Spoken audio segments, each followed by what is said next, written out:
Sem olhos, de Machado de Assis, voz Iba Mendes. O chá foi servido na saleta das palestras íntimas às 4 visitas do casal Vasconcelos. Eram estas o senhor Bento Soares, sua esposa Dona Maria do Céu, o bacharel Antunes e o desembargador Cruz. A conversa antes do chá versava sobre a última soirée do desembargador. Quando o criado entrou, passaram a tratar da morte de um conhecido, depois das almas do outro mundo, de contos de bruxas, finalmente de lobisomem e das ablusões dos índios. Pela minha parte, disse o senhor Bento Soares, nunca pude compreender como o espírito humano pôde inventar tanta tolice e crer no invento. Vá que uma outra criança dê crédito às suas próprias ilusões, para isso mesmo é que são crianças, mas que um homem feito, que tem isso, observou o desembargador, apresentando a xícara ao criado para que ele repetisse o chá. A vida do homem é uma série de infâncias, umas menos graciosa que as outras. Queres mais chá, Maria? Perguntou a dona da casa à esposa de Bento Soares, que acabava de beber a última gota do seu. Aceito. O bacharel Antunes apressou-se a receber a xícara de Maria do Céu, com uma cortesia e graça que lhe rendeu o mais doce dos sorrisos. Eu acompanho o desembargador, disse Bento Soares. Enquanto o bacharel Antunes ampliava ao marido de Maria do Céu o obséquio que acabava de prestar a esta, com a mesma solicitude, mas sem receber o mesmo nem outro sorriso, e passava ao criado a xícara vazia, Bento Soares prosseguia em suas ideias acerca das ablusões humanas. Bento Soares estava profundamente convencido que o mundo todo tinha por limite os do distrito em que ele morava e que a espécie humana aparecera na Terra no primeiro dia de abril de 1832, data de seu nascimento. Esta convicção diminuía ou antes eliminava certos fenômenos psicológicos e reduzia a história do planeta e de seus habitantes a uma certidão de batismo e vários acontecimentos locais. Não havia para ele tempos pré-históricos, havia tempos pré-soáricos. Daí vinha que, não crendo ele em certas lendas e contos da carocha, mal podia compreender que houvesse homem no mundo capaz de ter criado neles uma vez ao menos.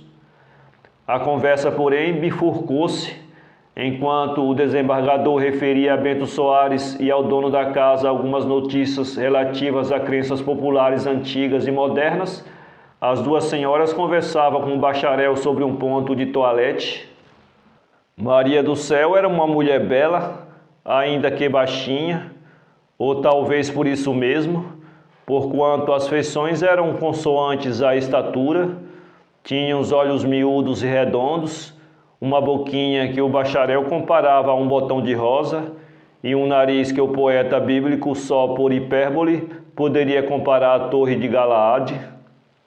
A mão, que essa sim era um lírio dos vales, Lilium convalio, parecia arrancada a alguma estátua, não de Vênus, mas de seu filho. E eu peço perdão desta mistura de coisas sagradas com profanas, a que sou obrigado pela natureza mesma de Maria do Céu. Quieta, podiam pô-la no altar, mas se movia os olhos, era pouco menos que um demônio. Tinha um jeito peculiar de usar deles, que enfeitiçou alguns anos antes a gravidade de Bento Soares, fenômeno que o bacharel Antunes achava o mais natural do mundo. Vestia nessa mesma noite um vestido cor de pérola, objeto da conversa entre o bacharel e as duas senhoras. Antunes, sem contestar que a cor de pérola ia perfeitamente à esposa de Bento Soares, opinava que era geral acontecer o mesmo às demais cores, donde se pode razoavelmente inferir que, em parecer, a porção mais bela de Maria não era o vestido, mas ela mesma. Uma contestação em voz alta chamou a atenção deles para o grupo de homens graves. Bento Soares dizia que o desembargador mofava da razão, afiançando acreditar em almas do outro mundo. E o desembargador insistia em que a existência dos fantasmas não era coisa que absolutamente se pudesse negar. Mas, desembargador, isto é querer supor que somos uns boécios, pois fantasmas... Não me dirá nada de novo, interrompeu Cruz. Sei o que se pode dizer contra os fantasmas, não obstante existem. Como as bexigas, também se diz muita coisa contra elas. Fantasmas, exclamou Maria do Céu, pois há quem tenha visto fantasmas? É o desembargador que o diz, observou Vasconcelos. Deveras, nada menos. Na imaginação, disse o bacharel. Na realidade, os ouvintes sorriram.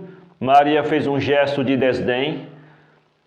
Se a entrada na relação dá em resultado visões dessa natureza, declaro que vou cortar as asas das minhas ambições, observou o bacharel olhando para a esposa de Bento Soares, como a pedir-lhe a aprovação do dito. Os fantasmas são fruto do medo, disse esta sentenciosamente. Quem não tem medo não vê fantasmas. Você não tem medo? Perguntou a dona da casa. Tanto como este leque. Sempre há de ter algum, opinou Vasconcelos. Não tenho medo de nada, nem de ninguém. Pode ser, interveio o desembargador, mas se visse o que eu vi uma vez, estou certo de que ficaria apavorada. Alguma bruxa? O diabo? Um defunto à meia-noite? Um duende? Cruz empalidecera. Falemos de outra coisa, disse ele, mas o auditório tinha a curiosidade aguçada e o próprio mistério e recusa do desembargador faziam crescer o apetite. Os homens insistiram, as senhoras fizeram coro com eles. Cruz imolou-se ao sufrágio universal. O que eu vi foi há muitos anos, disse ele.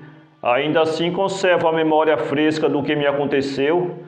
Não sei se poderia ir até o fim, e desde já estou certo de que vou passar uma triste noite. Uma risadinha de Maria do Céu interrompeu o desembargador. Prepare o auditório, disse ela. Vamos ver que a montanha dá à luz um ratinho. Alguns sorriram, mas o desembargador estava sério e pálido. Bento Soares ofereceu-lhe uma pitada de rapé, enquanto Vasconcelos acendia um charuto. Fez-se grande silêncio. Só se ouvia o tic-tac do relógio e o movimento do leque de Maria do Céu. O desembargador olhou para os interlocutores, como a ver se era possível evitar a narração, mas a curiosidade estava tão pendente de todos os olhos que era impossível resistir. Vá lá, disse ele, contarei isto em 2 palavras. Quando eu estudava em São Paulo, raras vezes gozava as férias todas na fazenda de meu pai, ia a Cantagalo passar algumas semanas e voltava logo para o Rio de Janeiro, aonde me chamava meu primeiro e último namoro, paixão de 4 anos, que a igreja consagrou e só a morte extinguiu. Nas férias do 3º ano, fui morar no primeiro andar da casa da Rua da Misericórdia. No segundo morava um homem de 40 anos, que parecia ter mais de 50, tão alquebrado e encanecido estava. Éramos os 2 moradores únicos, salvo o meu pajem, que fazia o número 3. O vizinho de cima não tinha criado. A primeira vez que eu vi foi logo no dia seguinte da minha entrada na casa. Ao passar pelo corredor, dei com ele na escada, que ia do primeiro para o 2º andar de pé com o livro aberto nas mãos. Tinha um pé no 5º e outro no 6º degrau. Fiquei a olhar de baixo para ele durante algum tempo. Não o conhecendo, entrei a suspeitar se seria algum ladrão. O pajem explicou-me que era um morador de cima. 2 dias depois, estando eu à noite em casa, perto das 11 horas a ler na minha sala, senti alguém bater minha porta. Fui abrir. Era o vizinho que descera, com um livro na mão, talvez o mesmo que lia 2 dias antes na escada, não sei. Venho incomodá-lo, não? Disse ele. Fiz um gesto duvidoso e fiquei a olhar para ele como quem espera uma explicação. O morador da loja, continuou ele, disse-me hoje que o senhor é estudante. Talvez me possa explicar uma coisa. Sabe hebraico? Não. É pena, disse ele consternado. Ficou alguns instantes silencioso, a olhar para o livro e para o teto. Depois fitou-me e disse: ando a ver se meto o dente numa passagem de Jonas. Dizendo isto, sentou-se abrindo o livro sobre os joelhos. Joelhos chamo eu, porque é esse o nome daquela região, mas o que ele tinha naquele lugar das pernas eram 2 verdadeiros pregos, tão magro estava, a cara angulosa e descarnada, os olhos cavos, o cabelo isuto, as mãos peludas e rugosas, tudo fazia dele um personagem fantástico. Esteve algum tempo ainda mais silencioso, até que continuou. Há aqui um versículo de Jonas, é o 11 do capítulo 4, em que leio: e então eu não perdoarei a grande cidade de Nínive, onde há mais de 120.000 homens, que não sabem discernir entre a sua mão direita e a sua mão esquerda. Como entende o Senhor este versículo? A ideia que o vizinho era doido apoderou-se logo do meu espírito. Que outra coisa seria, vindo consultar a semelhante hora a um vizinho de 3 dias sobre um texto de Jonas? Também eu não tinha medo nesse tempo, tal como a senhora Dona Maria do Céu. Deixei-me estar quieto na escada, a olhar sem responder, contendo uma grande vontade de rir. Que lhe parece? Repetiu o vizinho. Que quer o senhor que me pareça? Homens que não sabem discernir a mão direita da esquerda, frase que geralmente tem um sentido óbvio e vem a ser nada menos que isto. O profeta refere-se às crianças ninivitas. Jeová quer perdoar a cidade por amor dos meninos que ela encerra, mas eu dou do texto uma interpretação que vai assombrar o mundo. Sim, Jonas não alude às crianças, mas aos canhotos, que são os homens que não podem discernir a direita da esquerda. Sendo assim, veja o Senhor a importância da minha interpretação. 2 coisas se conclui dela. Primeira, que os ninivitas eram geralmente canhotos. Segunda, que o ser canhoto era, no entender dos hebreus, um grande mérito. Desta última conclusão nasceu uma terceira, a saber, que chamar canhoto ao diabo é estar fora do espírito bíblico. Isto é claro como água e evidente como a luz. A profunda convicção com que ele disse tudo isto e o ar de triunfo com que ficou a olhar para mim, confesso que me impressionaram singularmente. Não sabia que dizer, o melhor era concordar, declarando que a sua opinião era por força verdadeira. Não lhe parece? Disse ele. Contudo, não sendo eu forte no hebraico, desejava consultar alguém que me dissesse se o texto original está bem traduzido na Vulgata e se a expressão bíblica é essa ou outra diferente. Liquidado este ponto, escreverei um livro.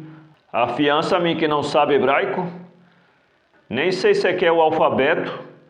Nesse caso, há de perdoar. Dizendo isto, ergueu-se, fez-me uma cortesia e deu um passo para a porta. Ali parou e voltou-se. Esquecia-me de dizer-lhe o meu nome. Devia ser a primeira coisa. Chamo-me Damasceno Rodrigues. Moro há 3 anos aqui em cima, onde estou às suas ordens. Viva! Não esperou que lhe dissesse o meu nome. Curvou-se e saiu. Imagine facilmente como fiquei. A vontade de rir foi o primeiro efeito. O segundo foi uma mistura de pena, receio e curiosidade. No dia seguinte, disse ao pajem que tirasse informações acerca do Damasceno Rodrigues. Tirou-as, e o que liquidei delas foi que o meu vizinho morava ali havia 3 anos, como dissera, que era um velho médico sem clínica, que vivia pacificamente, saindo apenas para ir comer a uma casa de pasto da vizinhança ou ler 2 horas na biblioteca pública. Enfim, que no bairro ninguém o tinha por doido, mas que algumas velhas o supunham ligado ao diabo. Esta crença, comparada com a ideia que o homem tinha a respeito do canhoto, dava bem para uma anedota romântica. que eu podia escrever logo depois que voltasse a São Paulo. Tal foi o motivo que me levou a visitá-la alguns dias depois. O segundo andar era antes um sótão puxado à rua, compunha-se de uma sala, uma alcova e pouco mais. Subi, achei-o na sala, estirado em uma rede, a olhar para o teto. Tudo ali era tão velho e alquebrado como ele. 3 cadeiras incompletas, uma cômoda, um aparador, uma mesa, alguns farrapos de tapete ligados por meia dúzia de fios. Tais eram as alfaias da casa de Damasceno Rodrigues. As janelas, que eram 2, adornavam-se com umas cortinas de chita amarela, rotas a espaços.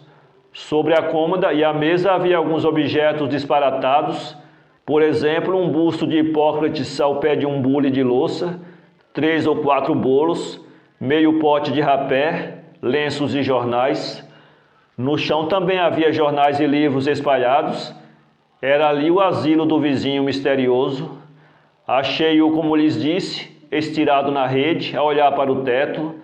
Não me sentiu entrar, mas eu falei-lhe e ele ergueu um pouco a cabeça. Quem é? Disse ele. Eu, o senhor, seu vizinho de baixo. Ah, disse ele erguendo-se, pode entrar. Não se incomode, vim apenas pagar-lhe a visita. Damasceno tinha se levantado e das cadeiras ofereceu-me a melhor, isto é, a que não tinha costas, porque das outras 2, uma estava exausta de palhinha e a outra possuía 3 pés somente. O riso de Damasceno era pior que a seriedade.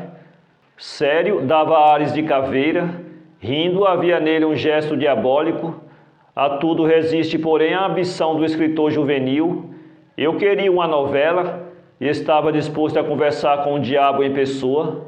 Para dizer alguma coisa, falei-lhe na passagem de Jonas. Descobriu alguma coisa? Perguntei-lhe.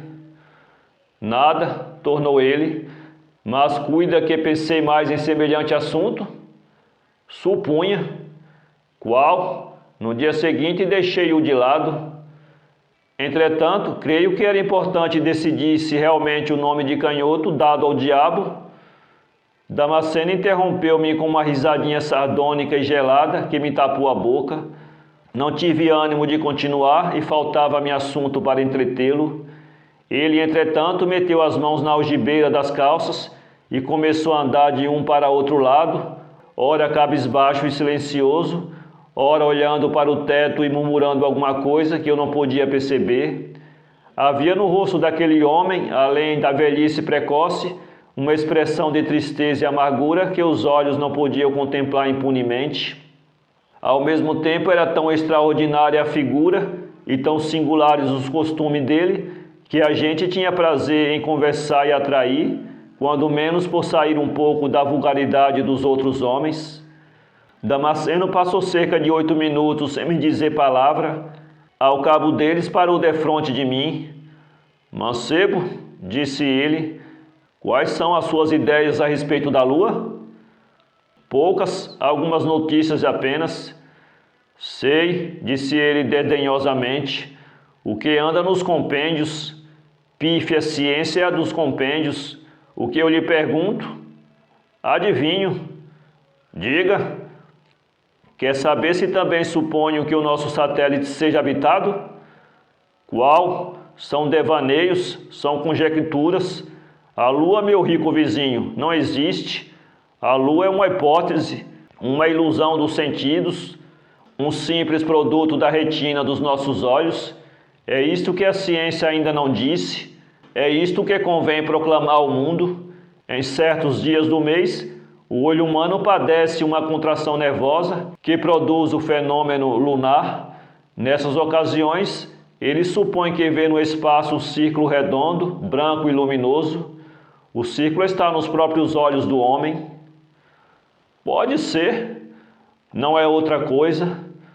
Donde se conclui que todos somos lunáticos, aventurei eu galhofeiramente. Talvez, redarguiu ele, rindo muito. Depois de rir, caiu na rede. As pernas que andavam à larga nas calças, aliás estreitas, cruzaram-se à maneira oriental e ele ficou sentado defronte de mim. Lunáticos, repetiu ele. Dada a sua teoria, expliquei eu. Teoria de lunático? Perdão, já não me ouvia. Com os dedos no ar fazia figuras extravagantes, retas, curvas, ângulos e triângulos, rindo à toa, com o riso pálido e sem expressão dos mentecaptos. Não havia dúvida, era uma alma sem consciência. Arrependi-me de alguma coisa que lhe disse menos pensada e procurei ao mesmo tempo um meio de sair dali sem o irritar. Não me foi difícil. 3 vezes me despedi sem que ele me respondesse. Saí sem objeção. Chegando ao meu aposento, senti alguma coisa semelhante ao prazer de um homem que foge de um perigo ou a um incidente desagradável. Efetivamente, a conversa de um homem sem juízo não era segura. Eu cuidava ter diante de mim um espírito original, saía-me um louco, o interesse diminuía ou mudava de natureza.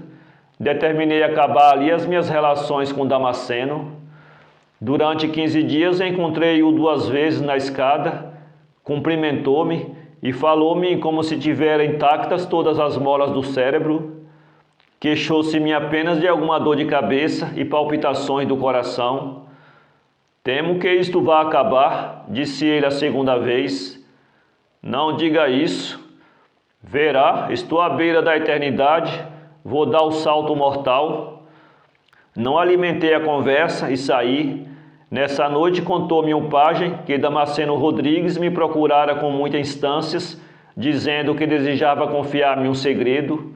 Era provavelmente alguma nova fantasia semelhante à de Jonas e à da lua, e eu não queria animar os desvarios de um pobre velho. Não lhe mandei dizer que estava em casa, nem o procurei. Alta noite, e estando a ler, ouvi um gemido no andar de cima.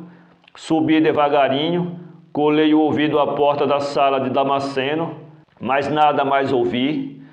Soube no dia seguinte que Damasceno adoecera. Fui vê-lo pela volta de um meio-dia. Como ele nunca fechava a porta, não foi preciso incomodá-lo para lá entrar.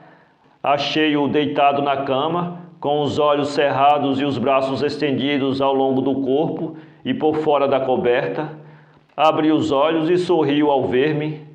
Que tem? Perguntei. Uma opressão no peito. Tomou alguma coisa? Que me fizesse mal? Não, algum remédio. Não tomei nada. Bem, é preciso ver o que isso é. Vou mandar vir o médico. Damasceno tinha os olhos cravados na parede, não me respondeu. Ia sair para dar ordens ao meu criado, quando vi o enfermo sentar-se na cama e, olhando para a parede que lhe ficava ao lado dos pés, clamar aflito. Não, ainda não. Vai-te. Depois daqui a 1 ano, a 2, a 3, vai-te, Lucinda, deixa-me. Corri a Damasceno, falei-lhe, apalpei-lhe a testa, que estava quente, e obriguei-o a deitar-se. Uma vez deitado, ficou arquejante, a olhar para a sala, sem querer dirigir os olhos para os pés da cama. O que é que sente? Perguntei. Não disse nada, talvez me não ouvisse. Saí para mandar chamar um médico e voltei ao quarto do enfermo. Estava dormindo. O médico veio, examinou, interrogou, receitou enfim alguma coisa, que imediatamente mandei preparar na mais próxima botica. Mandei a uma casa da vizinhança arranjar caldos e galinhas. Finalmente dispus-me a não sair de casa nesse dia. Não contava com o amor, 2 linhas escritas em uma folha de papel bordado, como se usava no meu tempo, vieram mudar a resolução em que eu assentara. Saí, depois de fazer muitas recomendações ao criado e prometendo voltar cedo. Às 8 horas da noite achava-me em casa, fui ter logo com o doente, achei-o sossegado. Entre, meu amigo, disse ele. Deixe-me chamar-lhe assim, porque não tenho ninguém mais a quem dê esse doce nome. Está melhor? Estou, mas são melhor as passageiras. Não diga isso. Isso há de acabar cedo. Sabe o que é a morte? Imagino. Não sabe? A morte é um verme de duas espécies, conforme se introduz no corpo ou na alma, mata em ambos os casos. Em mim não penetrou no corpo, o corpo geme porque a doença reflete nele, mas o verme está na alma, nela que eu o sinto a roer todos os dias. Pois matemos o verme, disse eu, apresentando-lhe uma colher de remédio. Damasceno olhou para o remédio e para mim e sorriu, com uma expressão de tranquilo ceticismo. Pobre moço, disse ele depois de alguns instantes de silêncio. Vamos? Logo mais amanhã, ou depois que eu morrer, talvez ainda possa fazer algum benefício ao meu cadáver. A alma não bebe água. Insisti, mas foi baldado. Damasceno resistiu intrepidamente. Quando as minhas instâncias lhe pareceram excessivas, começou a irritar-se, e eu, receoso de algum novo delírio, proveniente da exacerbação, cedi. Fui ter com o criado, que me referiu a ver Damasceno tomado apenas uma colher do remédio e um caldo. Voltei ao quarto, achei-o tranquilo. A luz do quarto era pouca, e essa circunstância, ligada ao espetáculo da doença e às feições do pobre velho alienado, não menos que as recordações que já me prendiam a ele, tornara a situação por extremo penosa. Sentei-me ao pé da cama e tomei-lhe o pulso. Bati apressado, a testa estava quente. Ele deixou que eu fizesse todos esses exames sem dizer nada. Tinha os olhos no teto e parecia alheio de tudo à minha pessoa e à situação. Pouco depois chegou o médico, soube da resistência do enfermo em continuar a tomar o remédio, examinou, fez um gesto de desânimo e ao sair disse-me que o homem estava perdido. A perspectiva não era para mim agradável, não podia razoavelmente desampará-lo e tinha talvez de assistir à sua morte naquela noite. Chamei o criado e escrevi um bilhete a 2 colegas de São Paulo, residentes na corte, pedindo-lhes que viesse passar a noite comigo. O criado saiu e eu sentei-me outra vez ao pé da cama. No fim de alguns minutos, vi que Damasceno se agitava. Perguntei-lhe o que tinha. Nada, respondeu ele mudo de posição. Que horas são? 9h15. E o senhor pretende passar a noite comigo? Naturalmente. O rosto do enfermo iluminou-se. Boa alma, exclamou ele. Depois procurou a minha mão e teve-a presa entre as suas algum tempo, olhando para mim com uma expressão de agradecimento que lhe parecia tornar bela a fisionomia seca e dura. Que lhe fiz eu para merecer tanta dedicação? Perguntou ele ao cabo de alguns minutos de silêncio. Não falemos disso. Damasceno calou-se. Que idade tem? 22 anos. Feliz. Calou-se outra vez e pareceu concentrar-se de novo. Pensei que iria dormir, mas ele voltou-se para mim dizendo: quero pagar-lhe os seus benefícios. Pagará depois. Não, há de ser já. Ergueu o corpo, apoiando o cotovelo na cama, pegou-me na mão e cravou em mim os olhos, acesos de uma luz repentina e única. Mancebo, disse ele com a voz cava, não olhe nunca para a mulher do seu próximo. Sossegue, disse eu. Sobretudo, não a obrigue a que ela olhe para o Senhor, comprará por esse preço a paz de sua vida toda. A gravidade com que ele proferiu estas palavras excluía toda a ideia de loucura. A própria fisionomia parecia revelar o regresso da consciência. Olhei para ele algum tempo sem responder, nem ousar pedir-lhe a explicação. Damasceno fitou o ar com expressão melancólica, abanou a cabeça 3 vezes e suspirou. Depois a cabeça caiu sobre o ombro e ele ficou algum tempo quieto. Ouvindo o sino das 10 horas, abriu os olhos e voltou-se para mim. Por que se não vai deitar? Não tenho sono. Perder uma noite por causa de um desconhecido. não se preocupe comigo, descanse que é melhor. Damasceno meteu a mão debaixo do travesseiro, como procurando alguma coisa. Era uma chave, deu-ma. Abra minha gavetinha da cômoda ao lado da rua. E depois, tire de lá uma caixinha. A caixinha era de couro e teria um palmo de comprimento. Quando lá levei, ele pô-la sobre a cama e olhou mudo para ela. Depois tocou em uma pequena mola, a caixa abriu-se e ele tirou de dentro um pequeno maço de papéis. Se eu morrer, disse ele, queime isto. Feche tudo que é melhor. Não é preciso. O que aí está é um segredo, mas eu não quero morrer sem lhe revelar. Não lhe disse há pouco que não consentisse nunca em olhar ou ser olhado pela mulher de seu próximo? Pois bem, saberá o resto. A curiosidade pendurou-se em mim dos olhos, e apesar da pouca luz da alcova, é possível que ele reparasse nisto, porque viu-o sorrir com uma expressão maliciosa e discreta. São papéis de família, continuou Damasceno, coisas que só a mim interessam. Há aqui, porém, uma coisa que o senhor pode ver desde já. Dizendo isto, destacou do maço de papéis uma miniatura e deu-ma pedindo que a visse. Aproximei-me da luz e vi uma formosa cabeça de mulher e os mais expressivos olhos que jamais contemplei na minha vida. Ao restituir a miniatura, reparei que ele a desviou apressadamente dos olhos, metendo-a logo com a mão trêmula entre os papéis. Viu-a? Vi. Não me diga nada do que lhe parece. Imagino qual será a sua impressão. Calcule qual seria a minha há 15 anos diante do original. Ela tinha 20 anos e eu 25.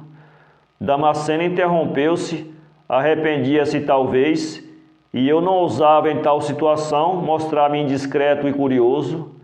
Ele, entretanto, atava o maço de papéis e a miniatura com um cadastro velho e entregou-me tudo. Guarde, jura que queimará isso? Juro.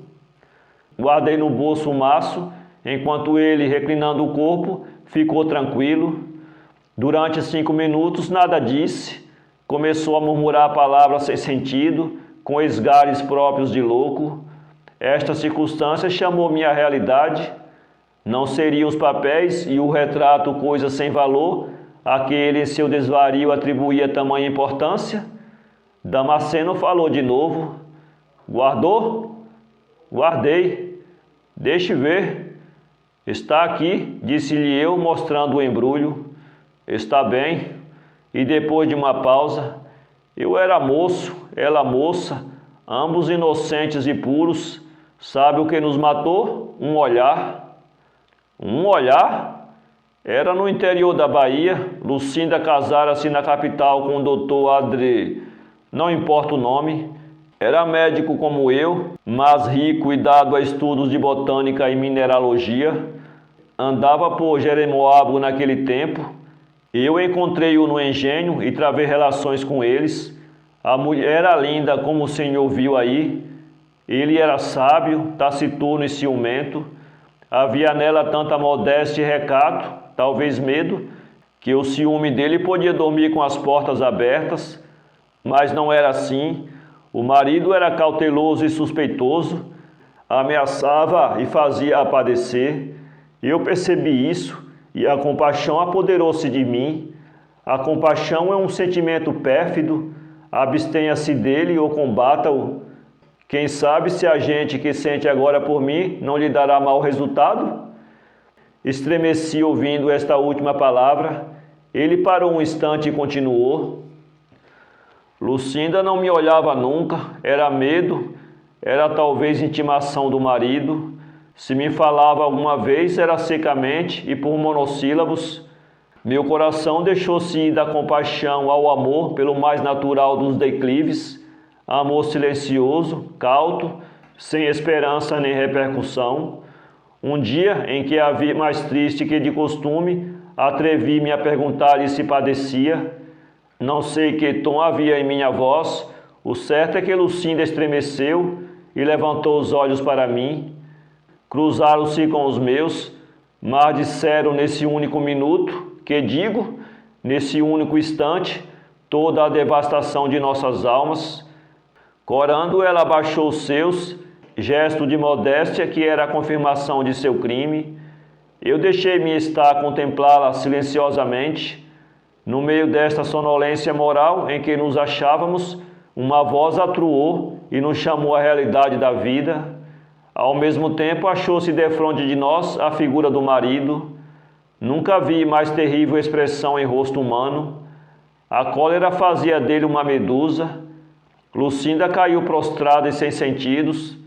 Eu, confuso, não me atrevi a explicar nem a pedir explicações. Ele olhou para mim e para ela. Sucedeu a primeira manifestação silenciosa da cólera, uma coisa mais apagada e mais terrível, uma resolução fria e quieta. Com um gesto despediu-me, quis falar, ele impôs silêncio com os olhos. Quase a sair voltei, e apesar da oposição, opus-lhe toda a singularidade de seu procedimento. Ouviu-me calado, vendo que nada alcançava e não querendo que sobre a infeliz pairasse a menor suspeita, nem que ela padecesse sem outro motivo mais grave, expus-lhe francamente os meus sentimentos em relação a ele e a ela, a afeição que Lucinda me inspirara, protestando com todas as forças pela inteira dignidade da infeliz. Riu-se e não me disse nada. Despedi-me e saí. Estas recordações pareciam abater o enfermo. A voz, ao chegar àquela palavra, era fraca e rouca. Ele fez uma longa pausa, cobrindo os olhos com as mãos ocas e transparentes. Alguns minutos depois continuou. Passaram-se algumas semanas. Um dia, levado por necessidade de ofício, fui a Jeremoabo, pensando em Lucinda e um pouco receoso de algum sucesso desagradável. Lucinda havia morrido, e a pessoa que deu esta notícia benzeu-se supersticiosamente e não revelou mais nada, apesar das minhas instâncias. Que teria havido? A ideia de que o marido a houvesse assassinado apoderou-se de meu espírito, mas eu não ousava formular a pergunta. Indagando mais, ouvi de uns que ela cometera suicídio, de outros que desaparecera. Enfim, alguns criam que estava apenas doente às portas da morte. Esta diversidade de notícias era claro indício de que alguma coisa grave se passava ou estava passando. Fui ter a propriedade do marido, resoluto a saber tudo e a salvar a vida da inocente, se fosse possível. Damasceno interrompeu-se de novo, estava cansado e opresso. Pedi-lhe que suspendesse por algum tempo a narração e guardasse o fim para o dia seguinte, apesar da curiosidade que me picava interiormente. Ao mesmo tempo, admirava a perfeita lucidez com que ele me referia aquelas coisas, a comoção da palavra, que nada tinha de vago e desalinhado da palavra dos loucos. Era aquele mesmo, o homem que me consultara acerca de Jonas e me expusera uma teoria nova acerca da lua? Enquanto em meu espírito resolvia esta dúvida, Damasceno agitava-se no leito, como buscando melhor cômodo. A vela estava a extinguir-se, acendi outra e fui até a janela, ansioso pelo criado e os dois amigos a quem escrevera. A rua estava deserta. Apenas ao longe se ouvia o passo de um ou outro transeunte. Voltei ao quarto. Damasceno estava então sentado na cama, um pouco reclinado sobre os travesseiros. Não tenha medo, disse ele. Venha ouvir o resto, que é pouco, mas instrutivo. Fui ter com o médico. Logo que soube que o procurara, veio receber-me contente. Disse-lhe francamente o que ouvira dizer a respeito da mulher, as opiniões e versões diferentes, a necessidade que havia de instruir o povo da verdade e retirar de sobre ele alguma suspeita terrível. Ouviu-me calado. Logo que acabei, disse-me que eu fizera bem em vê-lo, que Lucinda estava viva, mas podia morrer no dia seguinte, que depois de cogitar na punição que daria ao olhar da moça, resolvera castigar-lhe simplesmente os olhos. Não entendi nada. Tinha as pernas trêmulas e o coração batia-me apressado. Não o acompanharia de certo se ele, apertando-me o pulso com a mão de ferro, me não arrastasse até uma sala interior. Ali chegando, vi, é horrível, vi sobre uma cama o corpo imóvel de Lucinda, que gemia de modo a cortar o coração. Vê, disse ele, só lhe castiguei os olhos. O espetáculo que se me revelou então, nunca mais o esquecerei. Os olhos da pobre moça tinham desaparecido. Ele os vazara na véspera com um ferro em brasa. Recuei espavorido. O médico apertou-me os pulsos, clamando com toda a raiva concentrada em seu coração. Os olhos delinquiram, os olhos pagaram. A cabeça do enfermo rolou sobre os travesseiros, enquanto eu, aterrado do que ouvia e da expressão de sincero horror e aparente veracidade com que ele falava, olhei em volta de mim como procurando fugir. Damasceno ficou logo tempo arquejante. De repente, dando uma extremação, ergueu a cabeça e olhou para a parede que ficava do lado inferior da cama. Vai-te, exclamou ele aflito. Vai-te, ainda não. Olhe, lá está ela, lá está. O dedo magro e trêmulo apontava alguma coisa no ar, enquanto os olhos, naturalmente fixos, resumiu todo o terror que é possível contar à alma humana. Insensivelmente olhei para o lugar que ele indicava, olhei e podem crer que ainda hoje não esqueci o que ali se passou. De pé, junto à parede, vi uma mulher lívida, a mesma do retrato, com os cabelos soltos e os olhos, esses eram duas cavidades vazias e ensanguentadas. Naquela meia luz da alcova e no alto de uma casa sem gente, a semelhante hora, entre um louco e uma estranha aparição, confesso que senti esvair-se minhas forças e quase a razão. Batia-me o queixo, as pernas tremiam-me, tanto eu ficara gelado e atônito. Não sei o que se passou mais, não posso dizer sequer que tempo durou aquilo, porque os olhos se me apagaram também e perdi de todos os sentidos. Quando dei acordo de mim, estava no meu quarto, deitado, tendo ao meu lado os dois amigos que mandara chamar. Ambos procuraram desviar-me do espírito a lembrança do que se passara no quarto de Damasceno. Precaução ociosa, porque de nada me lembrava então, e o abalo fora tamanho que o passado como que desaparecera. Passei uma noite cruel, entre a agitação e o abatimento.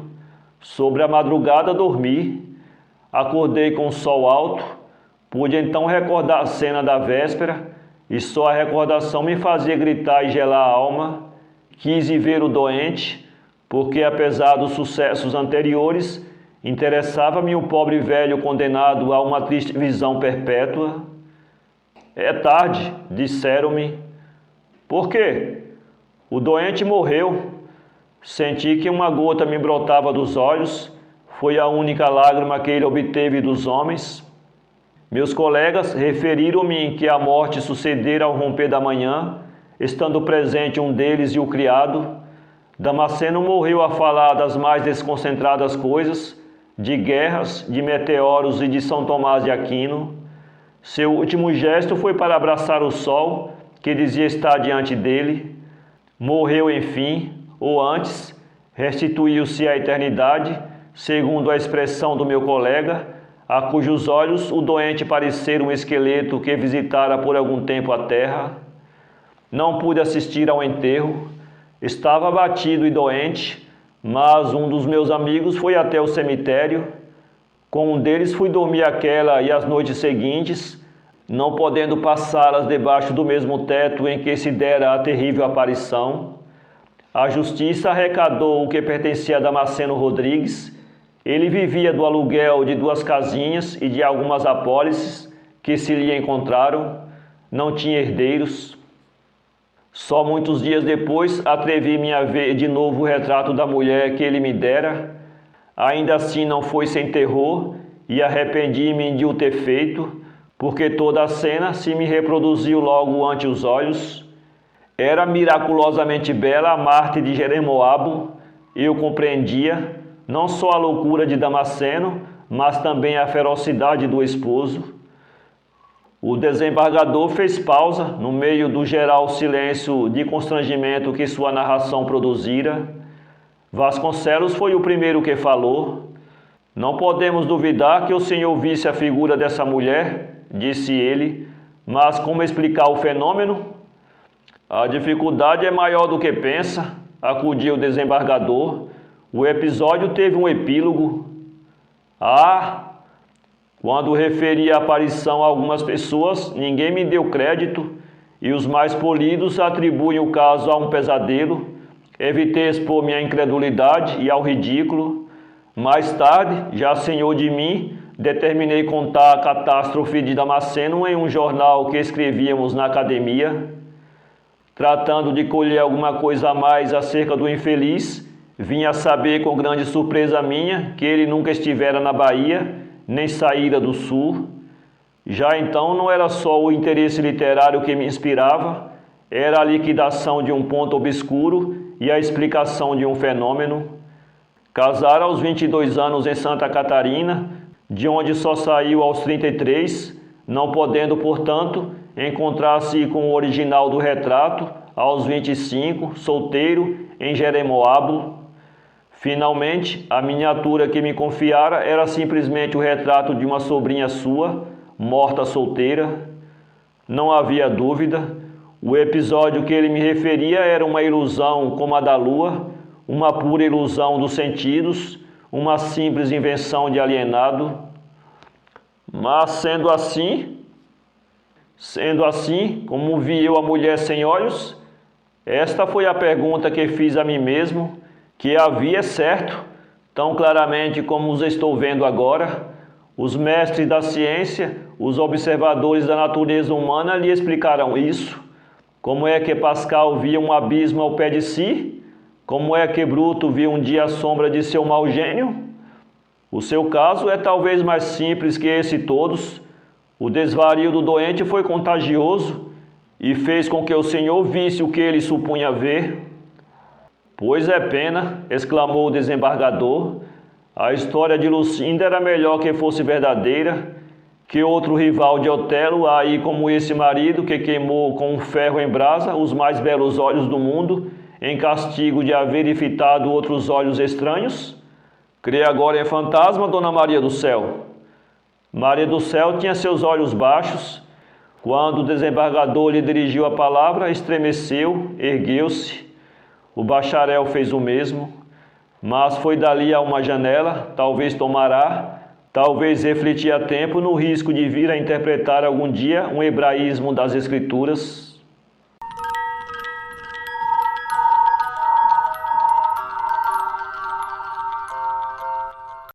Para ler este conto, acesse www.poeteiro.com